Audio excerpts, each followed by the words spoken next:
अस्सलाम वालेकुम। कैसे हैं भाई लोग? इंशाल्लाह सब लोग खुश हो गए माशाल्लाह। अभी हम लोग बहुत से कमेंट पढ़ रहे हैं, बहुत से डिटेल निकाल रहे हैं इसीलिए आप लोगों के लिए कि आप लोग 2 साल से परेशान हैं और बाहर जाना चाह रहे हैं। अब दिक्कत क्या है कि कुछ लोग तो जा रहे हैं माशाल्लाह, और कुछ लोग महंगे में भी जा रहे हैं, कुछ लोग सस्ते में भी जा रहे हैं। अब कुछ बेचारे ऐसे हैं कि वो फंस जा रहे हैं, उनका पैसा भी बर्बाद हो जा रहा है, वापस भी आ रहे हैं, 2-2 महीने 3-3 महीने से लटक भी गए हैं किसी ना किसी के पास। तो मैं एक जानकारी आपके साथ शेयर करता हूँ, आप लोग भी इस पर गौर करें और मैं कुछ बताऊँगा उस पर भी आप गौर करें। देखिए, अभी पहला नेपाल के लिए बोलता हूँ।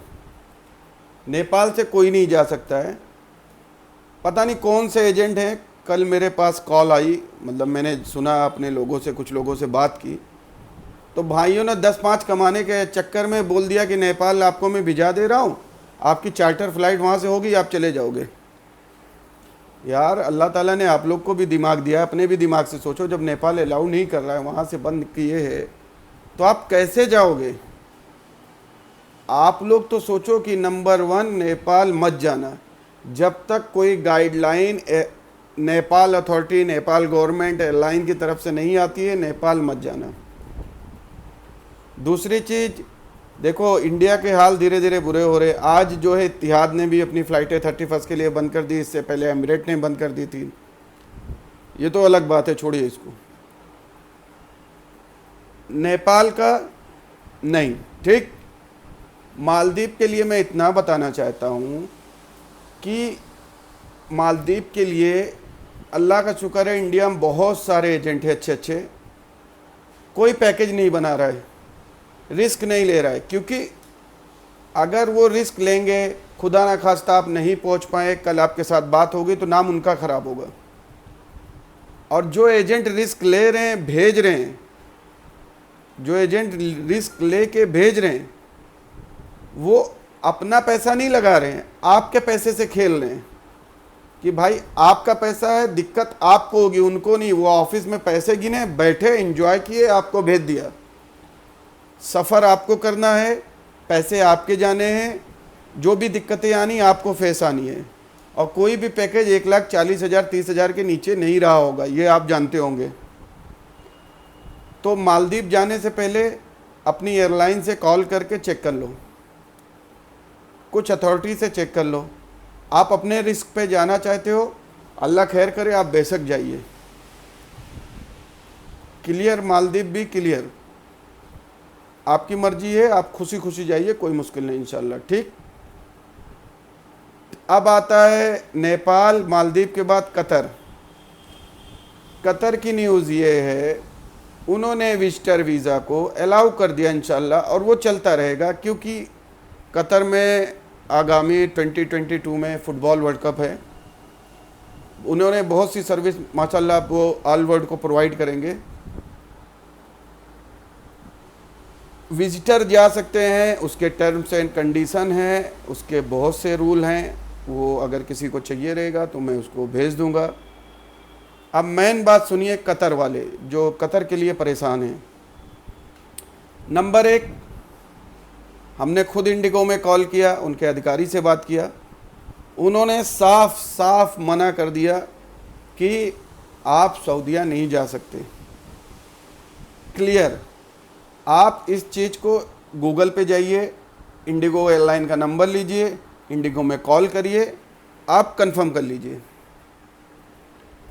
दूसरी चीज़, मैंने कतर एयरलाइन को खुद कॉल किया, उनसे भी कंफर्मेशन लिया कि बहुत सारे लोग ने बोला कि भाई किसी ने कतर एयरलाइन का पैकेज डाल दिया है कि मैं कतर से भेज दूंगा। कतर एयरलाइन का क्लियर जवाब था उनके अधिकारी का कि सर हम इसके रिस्पॉन्सिबल नहीं हैं, we don't have any guidelines like this. मतलब हमारे पास इस तरह की कोई गाइडलाइन नहीं है, आप सऊदी अथॉरिटी अलाउ करती है, उसके ज़िम्मेदार खुद हैं। आप कतर आ सकते हैं, कतर ऑन अराइवल वीज़ा आपको मिल सकता है, आगे के लिए हमारे पास प्रोसेस नहीं है। तो ये तो वही कहावत हो गई कि भाई वो तो टिकट लोगे आप, फिर नुकसान आपका। रास्ता पहले क्लियर होने दीजिए, थोड़ा सब्र करिए, फिर पैसे दीजिए एजेंट को। एक बार आपने पेमेंट कर दिया, फिर वो पेमेंट कट के ही मिलेगा, पूरा 100% किसी का नहीं मिलेगा, ये आप समझदार हो। नंबर 1 इंडिगो ने क्लियर मना किया, दूसरा कतर एयरवेज़ ने क्लियर कहा हमें नहीं पता है, हम रिस्पॉन्सिबिलिटी नहीं लेंगे। हाँ, हम कतर तक का, अगर आपके पास प्रॉपर डॉक्यूमेंट है तो कतर तक आप सफ़र कर सकते हैं वीज़ा ऑन अराइवल के साथ। जिस भाई को शक हो वो कतर एयरलाइन का भी नंबर लेके कॉल कर सकता है कतर एयरवेज़ में। अब लोगों के समझ में ये नहीं आता कि मालदीव, नेपाल और कतर ने इंडिया को अलाउ किया है विजिट वीज़ा के लिए। जैसे नेपाल में वीज़ा लगेगा नहीं, मालदीव में वीज़ा ऑन अराइवल, कतर में वीज़ा ऑन अराइवल, ये सिर्फ उनके देश के लिए है। आगे आप कहाँ जा रहे हो, क्या कर रहे हो, ये प्लीज़ थोड़ा सा देख के आप लोग करें। आप सफ़र कर सकते हो, आप रिस्क उठा सकते हो, आप बेशक जाइए। आपने देखा होगा बहुत से हमारे भाई अच्छे माशाल्लाह हैं जो इसीलिए कतर को ऐसे हाथ भी नहीं लगा रहे, मालदीव को हाथ भी नहीं लगा रहे, भैया छोड़ो नहीं लगाना है। अपना अच्छा खासा नाम अगर खुदा ना खास्ता कुछ हुआ तो ख़राब हो जाएगा। और अल्लाह के बंदे कुछ लोग ऐसे भी हैं जो नेपाल भी भेज के बैठे हैं, मालदीव भी भेज दिए, कतर का भी पैकेज डाल दिए।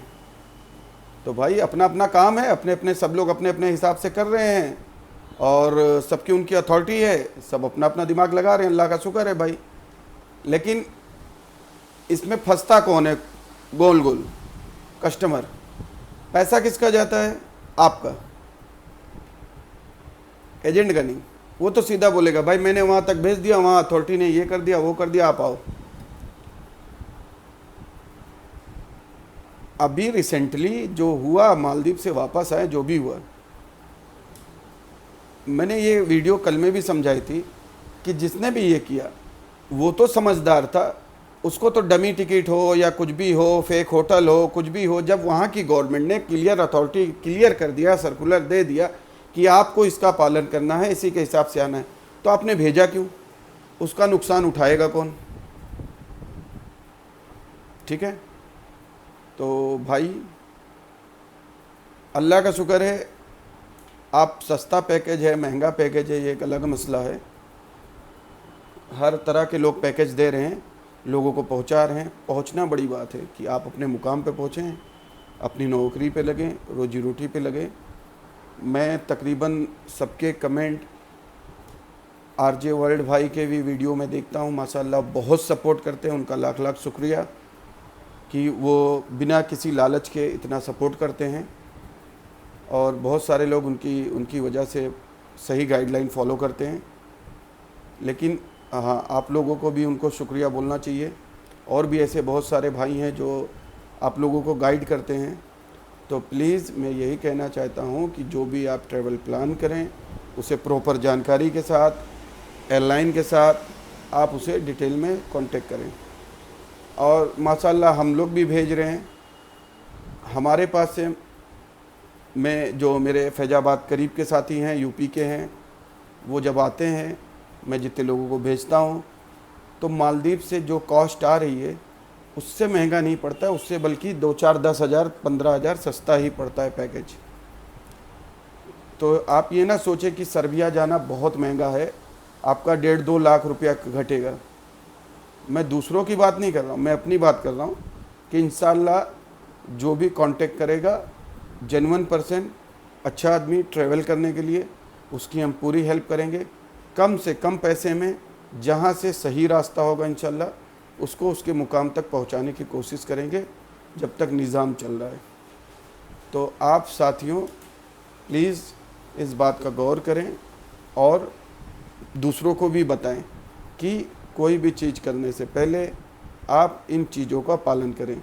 और प्लीज़ लास्ट रिक्वेस्ट मेरी है कि जिनको भी बाहर जाना है वो पहले तो छुट्टी बढ़वाएं, जिनका तवक्कल ना चल रहा है, दोनों डोज लग चुकी है, वो सऊदी एम्बेसी से अटेस्ट कराएं। जिनका एक डोज लगी है वो डबल डोज लगवाएं। फिर उसके बाद जब तवक्कलना पे ग्रीन हो जाए, इम्यून हो जाए, तब ट्रेवल करें तो उनका अच्छा खासा पैसा बचेगा और अच्छे खासे कम रेट में वो पहुंच जाएंगे अपने मुकाम तक। जिन भाई का मुश्किल है, तवक्कलना नहीं चल रहा है, वो अपने साथी से राय लें और उनके साथी अफसार किसी का चल रहा है तो उससे उनका वेरीफाई करके, तवक्कलना जिसका चल रहा है वो 2 लोगों को वेरीफाई करके उनका तवक्कलना बना सकते हैं। ऐसे लोग प्लीज़ ये सब प्रोसेस करने के बाद सफ़र की तैयारी करें, अच्छा पैसा बचेगा। बाकी आप क्वारंटाइन पैकेज लेके जाना चाहते हैं तब भी जाइए। और कुछ बात शायद अब रह नहीं गई तो प्लीज़ अगर कोई बात किसी को भाई सॉरी लगे तो बुरी लगे तो उसके लिए सॉरी। अपना काम है बताना। माशाअल्लाह समझदार आप सब लोग हैं। अल्लाह खैर करे, आप अच्छे से पहुंच जाएं, जहां से भी ट्रैवल करें। सबकी दुआ आपके साथ है। अल्लाह करे सऊदी गवर्नमेंट भी डायरेक्ट फ़्लाइट खोल दे, इंडियन गवर्नमेंट को भी यहाँ की परेशानी समझ में आए। चलिए, खुदा हाफिज़।